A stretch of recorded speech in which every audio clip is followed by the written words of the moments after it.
बिस्मिल्लाहिर्रहमानिर्रहीम। अस्सलाम वालेकुम नाज़रीन, आप यूट्यूब चैनल देख रहे हैं। मैं इमरान खान हूँ। सबसे पहले बड़ी और इम्पॉर्टेंट खबर, और ख़बर यह है कि अमेरिका ने पाकिस्तान के हवाले से कुछ पाबंदियाँ आयद कर दी हैं। अमेरिका ने पाकिस्तान के बैलिस्टिक मिज़ाइल प्रोग्राम पर मज़ीद पाबंदियाँ आयद कर दी हैं। पहले ख़बर पढ़ लेते हैं, फिर आपको बताता हूँ कि ये हमारी वजारत ख़ारजा की कितनी बड़ी नाकामी है। अमेरिका ने पाकिस्तान के बैलिस्टिक मिज़ाइल प्रोग्राम से मुंसलिक 4 इदारों पर इजाफी पाबंदियों का ऐलान कर दिया है।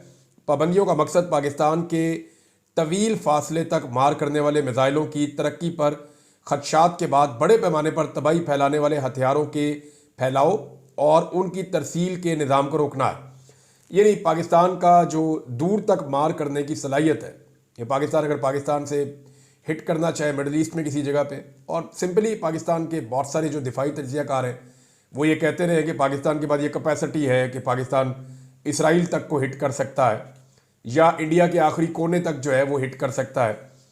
तो ऐसी चीज़ों को काउंटर करने के लिए ये अमेरिका ने किया है। अमरीकी महकमा खारजा के मुताबिक जिन 4 इदारों को पाबंदी के लिए नामजद किया गया उनमें पाकिस्तान का नेशनल डेवलपमेंट कम्प्लेक्स शामिल है, जो बैलिस्टिक मिज़ाइल प्रोग्राम की निगरानी करता है। इसके अलावा affiliates international, Akhtar and sons private limited और रॉक साइड इंटरप्राइज नामी इदारे शामिल हैं, जिन्होंने पाकिस्तान के मिज़ाइल प्रोग्राम के लिए मुबैना तौर पर मिज़ाइल और मिज़ाइल से मुताल्लिक आलात फराहम किए हैं। इन इदारों पर अमेरिका की जानिब से इल्ज़ाम लगाया गया कि ये बड़े पैमाने पर तबाही फैलाने वाले हथियारों के फैलाव में किरदार अदा कर रहे हैं। ये पाबंदियाँ एग्जेक्टिव ऑर्डर 13382 EO के तहत लगाई गई हैं, जिसमें बड़े पैमाने पर तबाही फैलाने वाले हथियारों और उनकी तरसील के निज़ाम को हदफ बनाया गया है। ये जनाब खबर है, लेकिन अमेरिका ऐसी कोई पाबंदी इंडिया पे नहीं लगाता। इंडिया के पास हथियार हैं और बहुत दूर तक मार करने वाले हथियार हैं। आप सोशल मीडिया पे चले जाएं और इंडिया की कैपेसिटी आप देख लें, लेकिन अमेरिका को वहाँ पे कोई एतराज़ नहीं होता।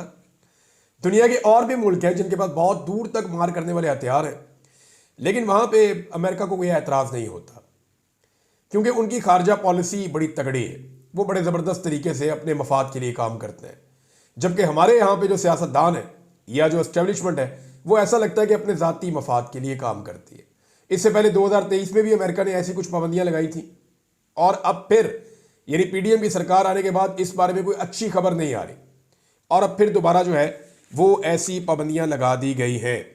अच्छा, इन पाबंदियों के हवाले से एक दो चीज़ें तो आप क्लियर कर लें कि पाकिस्तान का जो बैलिस्टिक मिज़ाइल सिस्टम है उससे बहुत पुरानी तकलीफ़ है पाकिस्तान के मुखालिफिन को, और वो हमेशा से ये चाहते हैं कि पाकिस्तान का एटमी प्रोग्राम या पाकिस्तान का जो बैलिस्टिक मिज़ाइल का सिस्टम है जो दूर तक मार करने की सलाहियत रखता है वो पाकिस्तान से छीना जाए या उसको कम से कम किया जाए।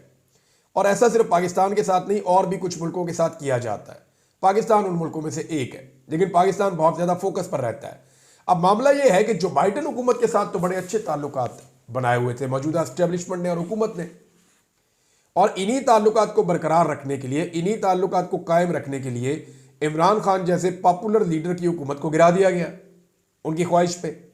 और जब इमरान खान साहब की हुकूमत गिरा दी गई तो उसके बाद पाकिस्तान में जितना जुल्म, जबर, फसाइयत जो भी किया गया, जो बाइडन हुकूमत ने आंखें बंद करके इनको खुली छूट दी और ये करते रहे। आज वही आका, आज वही वेंटिलेटर वाली सरकार वो पाकिस्तान से पाकिस्तान की दिफाई सलाहियत छीन रही है और इस बारे में काम कर रही है।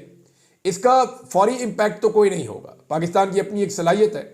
मैं नहीं समझता कि इससे फौरी इम्पैक्ट होगा, लेकिन इन चीज़ों के असरात होते हैं, और ये जो अमेरिका ने किया है ये बड़ा काम है, छोटा काम नहीं है। अब सवाल ये पैदा होता है कि क्या पाकिस्तान के निज़ाम ने या पाकिस्तान की वजारत खारजा ने या पाकिस्तान के वज़ीर खारजा जो डिप्टी वज़ीर आज़म भी है इसहाक डार साहब, उनकी नालायकी, उनके नकम्मेपन, ये उसकी सज़ा पाकिस्तान को मिल रही है। पाकिस्तान को सज़ा मिल रही है ना, कि आप जब भी जाते हैं उनके साथ या तो भीख मांगने जाते हैं या फिर आप जाते हैं इमरान खान को और मुखालिफिन को कुचलने के लिए। तीसरा तो आप काम ही कोई नहीं कहते। मुल्की मफाद में, कौम के मफाद में आपने कौन सा काम किया आज तक? टके का काम आपने नहीं किया। ये जब जाते हैं जी इमरान खान बहुत तंग कर रहा है, सियासी मुखालिफिन को कुचल दो, इंसानी हकूक की तबैयाँ फेर दो, सहाफ़ी उठा के गायब कर दो, हर तरह का जुल्म और जबर और फस्तायत इन्होंने की और अमेरिका की मर्जी से की या अमेरिका की आशीर्वाद के साथ की। उन्होंने इनको पूछा ही नहीं, आंखें बंद करके रखी। लेकिन यहां पे उन्होंने इनकी वफादारियों का यह सिला दिया कि पाकिस्तान कि बैलिस्टिक मिसाइल प्रोग्राम के हवाले से जो है वो कुछ पाबंदियां आयद कर दी हैं। अब ये नालायकी है, नकम्मापन है। मैंने पहले भी गुजारिश की थी कि पाकिस्तान पर कोई भी पाबंदी लगेगी हम सारे उसकी ना सिर्फ मजम्मत करेंगे बल्कि उसकी मुखालफत भी करेंगे। पाकिस्तान के ऊपर चाहे कोई माशी पाबंदी लगे, चाहे कोई दिफाई पाबंदी लगे, चाहे पाकिस्तान के ऊपर कोई भी पाबंदी लगे, पाकिस्तानी हमेशा उसका दिफा करेंगे और पाकिस्तानी हमेशा उसकी मुखालफत करेंगे और यह मुतालबा करेंगे कि जिन लोगों ने पाकिस्तान को यहां तक पहुंचाया है, मैं इन दोनों चीजों को इकट्ठा कर रहा हूं कि पाबंदी पाकिस्तान पे नहीं लगनी चाहिए, पाबंदी उन नासूरों के ऊपर लगनी चाहिए जिन्होंने पाकिस्तान को यहां तक पहुंचाया। वो चंद इंडिविजुअल्स जिनके फैसलों की वजह से पाकिस्तान यहां तक पहुंच गया, उन पे पाबंदियां लगाए ना। पता करें कौन है पाकिस्तान में जमहूरियत नहीं चलने देता, पता करें कौन है पाकिस्तान के अंदर आजादी इजहार राय नहीं चलने देता, पता करें पाकिस्तान में कौन है जो रूल ऑफ लॉ को ब्रेक कर रहा है। यानी जितना जुल्म जबर और फस्तायत पाकिस्तान में हो रही है, मौजूदा हुकूमत और उनके सहूलतकार, ये चंद लोग हैं, इनके ऊपर पाबंदियां लगाएं। पाकिस्तान 25 करोड़ लोगों का मुल्क है। ये लोग मुजरिम नहीं है, ना ये लोग गलत पॉलिसियों के हामी है, ना ये लोग जराइम पेशा है। हम सारे पुरअमन लोग हैं। वोट के जरिए से लोग तब्दीली लाने की कोशिश करते हैं। इन्होंने दोबारा कोशिश की थी 8 फरवरी 2024 को, और जब भी एहतजाज करने के लिए आए पुरअमन तरीके से आए, चाहे किसी भी जमात से इनका ताल्लुक है। तमाम पॉलिटिकल पार्टीज कम से कम पुरअमन जरूर रहती हैं, लेकिन यहां जो कुछ इस मुल्क में हुआ एक अजीबोगरीब सूरत हाल है जो हम गुज़िश्ता 2.5 साल से देख रहे हैं। तो सजा पूरे पाकिस्तान को देने की बजाय उन इंडिविजुअल्स को देनी चाहिए जो इसके लिए जिम्मेदार है।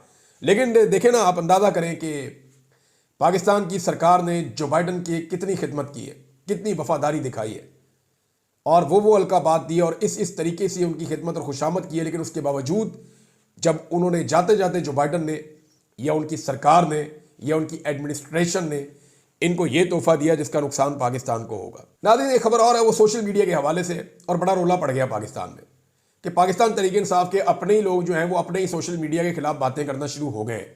सोशल मीडिया पे इसका रिएक्शन भी आ रहा है। जरा मैं चंद चीजें आपके सामने रख देता हूं कि इमरान खान के पास अगर ये सोशल मीडिया ना होता, दो चीजें ना होती, एक सोशल मीडिया और एक ओवरसीज पाकिस्तानी। पब्लिक की सपोर्ट तो इमरान खान साहब के साथ है, लेकिन क्या उस सपोर्ट के साथ इमरान खान साहब इलेक्शन जीत गए? क्या उस सपोर्ट के साथ इमरान खान साहब को उनका इक्तदार मिल सकता है? तो इसका जवाब है कि खाली ऐसा नहीं हो सकता। ये सपोर्ट भुट्टो के साथ भी थी, ये सपोर्ट माजी में फातिमा जिन्ना साहिबा के साथ भी थी, लेकिन उन दोनों के साथ क्या हुआ? कुछ भी नहीं हुआ, वो कुछ कर ही नहीं पाए। तो सोशल मीडिया क्या है इमरान खान के लिए, जरा मैं थोड़ा सा आपको बताना चाहता हूं। अगर इमरान खान के पास ये सोशल मीडिया ना होता ना, तो पाकिस्तानी मीडिया के ऊपर इमरान खान साहब बैन हो चुके थे। ना लोगों को उनकी शक्ल याद होती, ना लोगों को उनकी आवाज याद होती। सोशल मीडिया ने उनके सारे पुराने क्लिप निकाल निकाल के लगाए, बल्कि आर्टिफिशियल इंटेलिजेंस के जरिए से उनकी नई आवाज बना के लोगों को सुनाई और इमरान खान को लोगों के दिलों में और जहनों में पूरी तरह से जिंदा रखा। नंबर 2, इमरान खान साहब की तो पेशियां भी बंद कर दी, नजर ही नहीं आ सकते किसी जगह पे, जेल के अंदर ही बंद करके रखा हुआ है। जब से बंद है तब से अब तक ना आवाज है ना तस्वीर है। तो इसको एक कहावत है, आंख ओझल पहाड़ ओझल, कि जो चीज आपको दिखाई नहीं देती वो फिर बात खत्म हो जाती है। तो एक और चीज, इंतखाबी निशान भी ले लिया गया था इस पार्टी से। तो सोशल मीडिया था जिसने इंतखाबी निशान मुख्तलिफ किस्म के लोगों को याद दिलाए थे। जब कंपेन पे पाबंदी थी ना पाकिस्तान तहरीक इंसाफ पर, तो सोशल मीडिया था जिसने ये सारी कंपेन चलाई थी। तहरीक इंसाफ की हजारों गिरफ्तारियां हुई, किसी खाते में भी नहीं होनी थी, ना किसी अखबार में खबर छपनी थी, ना किसी टीवी चैनल के ऊपर खबर छपनी थी। ये तो सोशल मीडिया का कमाल है जिसने एक एक गिरफ्तारी के बारे में बताया, एक एक अगवा के बारे में बताया, एक एक बंदे के बारे में आवाज उठाई, तस्वीरें लगाकर बताया, ग्राफिक्स बनाकर बताया, और ये बताया कि पाकिस्तान के अंदर किस किस्म का जुल्म जबर और फतायत हो रही है, और लोगों को अवेयर किया कि भाई जुल्म का ये लेवल है। ना होता तो कहीं पता ही ना चलता। फिर इलेक्शन की जो तारीखी मुहिम चली है, पाकिस्तान की तारीख में ऐसी मुहिम नहीं चली जो पाकिस्तान तहरीक इंसाफ के लिए सोशल मीडिया ने चला दी है। ऐसी मुहिम चलाई है कि तारीख में इसकी मिसाल ही नहीं मिलती है, बगैर पैसों के खंबे खड़े हुए और इलेक्शन जीत गए। उन्हें पता ही नहीं था वो जीत सकते हैं, और वो 50-50 हजार की लीड से जीत गए। किसी को मिल गया फॉर्म 47 और किसी को नहीं मिला।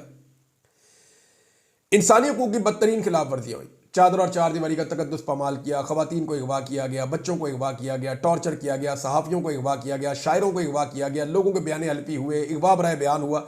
ये सारी चीज़ें की गई, जुल्म और जबर का एक बाजार गर्म किया गया। लेकिन पाकिस्तान में तो किसी ने देखा ही नहीं, ना कहीं अखबार में था, ना कि टीवी पे था। ये सारा कुछ आपको पता चला कैसे? सोशल मीडिया से। वरना सोशल मीडिया ना होता किसी को पता ही ना चलता कितने हजार बंदे उठाए गए, कितने घरों में छापे पड़े हैं। साथ वाले घर में छापा पड़ता आपको बातों का नहीं पता होता। तो सोशल मीडिया ने अवेयर किया पूरे पाकिस्तान के अंदर भी और पाकिस्तान के बाहर भी। फिर जो हजारों गिरफ्तारियां हुई हैं, फिर फायरिंग और लाशों वाला मामला, अगर ये सोशल मीडिया ना होता ना तो इलेक्ट्रॉनिक मीडिया तो खा गया था सारा कत्लेआम। ये 12 लाशें भी किसी ने नहीं माननी थी। ये तो सोशल मीडिया को दाद और शाबाश देनी पड़ेगी, उनका शुक्रिया अदा करना पड़ेगा कि आपने बताया कि रियासत ने गोली चलाई और फिर गोली चलाते हुए दिखाया भी आपने। तो सोशल मीडिया को ये क्रेडिट आपको देना पड़ेगा। अगर वो नहीं होता तो डी चौक का जो साने और कत्लेआम है वो पड़ गया होता है इमरान खान साहब के खाते में। फिर जब सारी पार्टी गैर मुअस्सर थी, लोग इमरान खान को छोड़कर जा रहे थे, तो उस वक्त एक चीज जो हार नहीं मानी वो इमरान खान का सोशल मीडिया था जो सबसे मुअस्सर था। अगर इमरान खान की सियासत को आज किसी ने जिंदा रखा हुआ ना तो वो सोशल मीडिया ने रखा हुआ है। इमरान खान की अपनी हिम्मत है, अल्लाह रब्बुल इज्जत का करम भी है उनके ऊपर, लेकिन सोशल मीडिया की ताकत से आप इनकार नहीं कर सकते। ये पार्टी खत्म हो जाती, हर चीज बह जाती अगर सोशल मीडिया के ऊपर जिंदा ना रखा जाता। तो सोशल मीडिया ने लोगों को अवेयर किया, इस पार्टी के साथ जोड़कर रखा, एक एक जुल्म और एक एक ज्यादती बताई और एक एक कंपेन चलाई, एक एक मामले को सोशल मीडिया पर उठाया गया। और आज वही सोशल मीडिया बुरा है। ये कैसे कह सकते हैं कि सोशल मीडिया बुरा है? मैंने एक चीज नोट की है कि जितना जुल्म बढ़ता है सोशल मीडिया का रिएक्शन उतना बढ़ता है, जितना जुल्म कम होता है सोशल मीडिया का रिएक्शन उतना कम होता है। ये दोनों चीजें एक दूसरे के ऊपर डिपेंडेंट हैं, इंडिपेंडेंट नहीं है। ऐसा नहीं है कि लोग पागल थोड़ी है कि उठते हैं और उठ के सुबह होती है गालियां देना शुरू करते हैं और शाम तक गालियां देते हैं और शाम को गालियां देकर सो जाते हैं। नहीं। गोली क्यों चलाई, यह सवाल जब उठा तो उससे पहले गोली चल चुकी थी। अगर गोली ना चलती तो यह सवाल ही ना उठता कि गोली क्यों चलाई। यानी एक अमल होता है तो उसके रद्द अमल में सोशल मीडिया एक्चुअली आपको रद्द अमल देता है, वो रिएक्शन देता है, रिएक्ट करता है सोशल मीडिया कि ये क्यों हो रहा है, गलत हो रहा है, रिएक्ट करेंगे, ये हो रहा। अब वो रिएक्शन अगर बुरा लगता है, यानी एक शायर का शेर है कि किसी को चोट लगे तो वो रो ही देता है, किसी को चोट लगे तो वो रो ही देता है। तू अपने सब्र को इतना ना आजमा पागल। तो ये ऐसा नहीं हो सकता कि किसी को चोट लगे और वो रोए भी ना, जुल्म रहे और अमन भी हो, क्या मुमकिन है तुम ही कहो। तो ये नहीं हो सकता ना, मुमकिन नहीं है। लोगों को चोट लगती है, फिर वो चीखते हैं, बताते हैं कि ये जुल्म हो रहा है, और सोशल मीडिया के ऊपर लोग फिर एक दूसरे के दर्द को और दुख को महसूस करते हैं। अब इसके ऊपर आप गुस्सा नहीं कर सकते कि जनाब हमने आपको मारा, आप रोए क्यों, हमने आपको मारा, आपने पूछा क्यों कि क्यों मारा। अब पाकिस्तान तहरीक इंसाफ के अंदर से कुछ लोग सोशल मीडिया को नकब लगा रहे हैं और आने वाले वक्त में ये ओवरसीज पाकिस्तानियों पे भी अटैक करेंगे। ये आप मेरे से लिख कर ले लें, क्योंकि ये वो दो चीजें हैं जो निजाम से बर्दाश्त नहीं हो रही, और यही वो दो चीजें हैं जो इमरान खान साहब के सामने ढाल बनकर खड़ी हुई हैं। मिसाल के तौर पे ओवरसीज पाकिस्तानी अब जो करने जा रहे हैं, एक तो डोनाल्ड ट्रंप की हलफ बर्दारी तक पाकिस्तानियों ने ट्रक खरीद लिए जी बहुत सारे अमेरिका में, और ये जो ट्रक है इनके ऊपर वो डिजिटल स्क्रीनें लगी हुई है बहुत बड़ी बड़ी, इनको अमेरिका में वो फिराते रहते हैं मुख्तलिफ शहरों में। और इनके ऊपर जो साना डी चौक हुआ है उस हवाले से पाकिस्तान की मौजूदा हुकूमत और एस्टेब्लिशमेंट के हवाले से बाकायदा इन्होंने विजुअल्स लगाए हुए हैं जो वो दिखा रहे हैं और पूरे अमेरिका में बता रहे हैं। और जो उनके अहम ईवान है, अहम जगह हैं, वहाँ पे वो उनको ले जाते हैं, वहाँ खड़ा करते हैं, वहाँ वो बता रहे हैं कि पाकिस्तान में किस किस्म का जुल्म, जबर और फस्तायत हुई है और किस तरह निहत्ते लोगों के ऊपर गोली चलाई गई है। तो ये गोली क्यों चलाई, ये सवाल अमेरिका के अंदर अमेरिकन पाकिस्तानियों ने अपने ट्रक खरीद के ये कंपेन चलाई हुई है। और डोनाल्ड ट्रंप की हर बर्दारी पे भी उनका इरादा है कि इन सारे ट्रकों को इकट्ठा करके उस तरफ ले जाएंगे और वहां पे ये विजुअल सारा दिन चलते रहेंगे, और जो लोग भी हलफ बर्दारी में आएंगे पूरी दुनिया से वो देखेंगे कि पाकिस्तान में किस किस्म का जुल्म, जबर और फस्तायत हुई है, डी चौक के अंदर किस किस्म का मैसेकर हुआ है और उसके नतीजे में कितने लोग शहीद हुए हैं और अभी क्या सूरत हाल है, वो सारा कुछ, और कौन लोग इसके लिए रिस्पॉन्सिबल है। तो वो अमेरिकन पाकिस्तानी जो है ओवरसीज, वो उन ट्रकों को वहां लेकर जाएंगे और दुनिया भर के सैकड़ों बड़े इंपॉर्टेंट लोग आएंगे और वो देखेंगे तो पाकिस्तान की क्या इज्जत होगी। मेरे ख्याल में पाकिस्तान के निज़ाम को होश के नाखून लेने चाहिए। ओवरसीज पाकिस्तानी एक बहुत बड़ी ताकत के तौर पे उभर के सामने आए। अब बरतानिया के हवाले से तो अमेरिका बता रहा हूं मैं आपको, यहाँ पे एक डेवलपमेंट आने वाली है बहुत बड़ी। मैंने आपको पहले कहा था कि हांडी का ढक्कन उठने वाला है। जो बरतानिया वाली हांडी है उसका ढक्कन अगले 24 से 36 घंटों में उठ जाएगा, और बहुत मुमकिन है जब आप ये वीडियो सुन रहे हो उस वक्त उठ गया हो। 24 घंटों के अंदर अंदर मेरे अंदाजे में उठ जाएगा, क्योंकि एक छोटी सी चीज कंफर्म करना बाकी है। और उसके बाद जनवरी के मिड में बरतानिया में एक बड़ी कार्रवाई होने जा रही है, और उस बड़ी कार्रवाई से पाकिस्तान के अंदर जो एस्टेब्लिशमेंट और हुकूमत है उसके कदम लड़खड़ा जाएंगे और उनके लिए बड़ी मुश्किल पैदा हो जाएगी। जो चीज़ मुझे पता चली है वो छोटी नहीं है, वो बड़ी चीज़ है, और वो साने डी चौक को लेकर है। तो बरतानिया में जो बड़ी कार्रवाई होने जा रही है वहाँ की हुकूमत की ज़ेर निगरानी, उसकी अनाउंसमेंट अगले 24 घंटों से 36 घंटों में आप सुन लेंगे तो आपको आइडिया हो जाएगा कि ये क्या होने जा रहा है। अब पाकिस्तान की गवर्नमेंट और पाकिस्तान के निज़ाम के पास ऑप्शन क्या है कि डोनाल्ड ट्रंप को किसी तरह टैकल किया जाए। तो इस पर कुछ लोग डिस्कशन कर रहे थे, और अहम लोगों ने यह डिस्कशन भी की है कि अगर इसराइल को तस्लीम करने की ऑफर दे दी जाए तब, तो यहां पे आके मामला बड़ा फंस गया है। अगर इसराइल को तस्लीम करने की ऑफर दी जाएगी ना तो डोनाल्ड ट्रंप उसे कबूल कर लेगा, लेकिन क्या डोनाल्ड ट्रंप उसके बदले में इमरान खान की रिहाई मांगने से बाज आ जाएगा, या वो इमरान खान के खिलाफ जुल्म और जबर पे जो बाइडन की तरह या जो बाइडन एडमिनिस्ट्रेशन की तरह सहूलतकार बन जाएगा? तो इसके बारे में अभी किसी को कोई कंफर्मेशन नहीं है, लेकिन ये एक कार्ड जो है इसको डिस्कस किया गया है कि इसराइल को तस्लीम करने वाला मामला। अब पाकिस्तान पर पाबंदियां भी लग गई हैं। नाज़रीन, बड़ी अजीब अजीब खबरें आ रही हैं, लेकिन इसके अंदर एक तजिया मैं आपको ज़रूर पढ़ के सुनाना चाहूँगा रसूल बख्श रईस साहब का। जब तक मैं वो तजिया निकालता हूँ उससे पहले मैं आपको एक और चीज़ बताता हूँ कि देखें, अमेरिकन की जो आने वाली हुकूमत है वो अपना मूड बता रहे हैं इमरान खान को लेकर कि जो जुल्म और जबर पहले हुआ है वो अब उसको बर्दाश्त नहीं करेंगे, या वो कम से कम उसका हिस्सा नहीं बनेंगे, और वो आशीर्वाद जो उनका मौजूद था वो आशीर्वाद मौजूद नहीं रहेगा। अब जो उनके स्टेटमेंट आना शुरू हुए हैं, आप ज़रा गौर करें कि अगर इमरान खान के दौर में नवाज शरीफ के हक में ऐसे अमेरिकन के स्टेटमेंट आते तो इमरान खान साहब क्या करते?